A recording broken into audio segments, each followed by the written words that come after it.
Secretary of State is more discomforted by being presented with the facts of the consequences of his policy.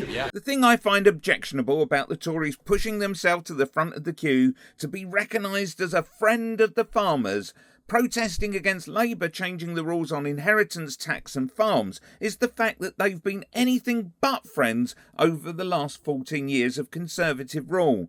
Is their concern really for the farmers, or is it for the rich landowners? Landowners who took advantage back in 1984 of Margaret Thatcher scrapping inheritance tax for farmers. But let's see Tory MP Victoria Atkins put in her place over the Tories and their legacy regarding farmers. Than the reality of what this policy ensures. I can say, Mr. Speaker, I was a minister for 7.5 years.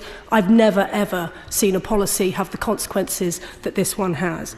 But we know that there is a tragically, and they are now, members of the public will see the members opposite reacting in that way because I've dared to present the facts to them. We know that there is a tragically high suicide rate amongst the farming community. The NFU gave evidence about this. The Secretary of State has been told repeatedly.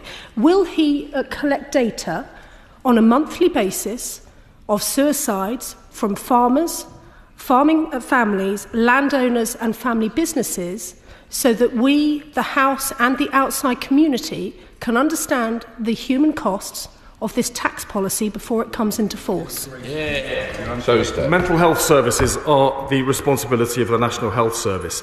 And the former health secretary who broke the NHS is in no position to lecture anybody about public services. She was no friend of the health services, no friend of the mental health services, and she is no friend of farming. 12,000 farms went bust on their watch. They failed to get £300,000 out of the doors and into the pockets and bank accounts of farmers, and they signed a trade deal with Australia that undercut British farmers on environmental and welfare standards. I hear the posturing. It is this government that is standing up for farming. Click here for a Hate TV special on the trans police.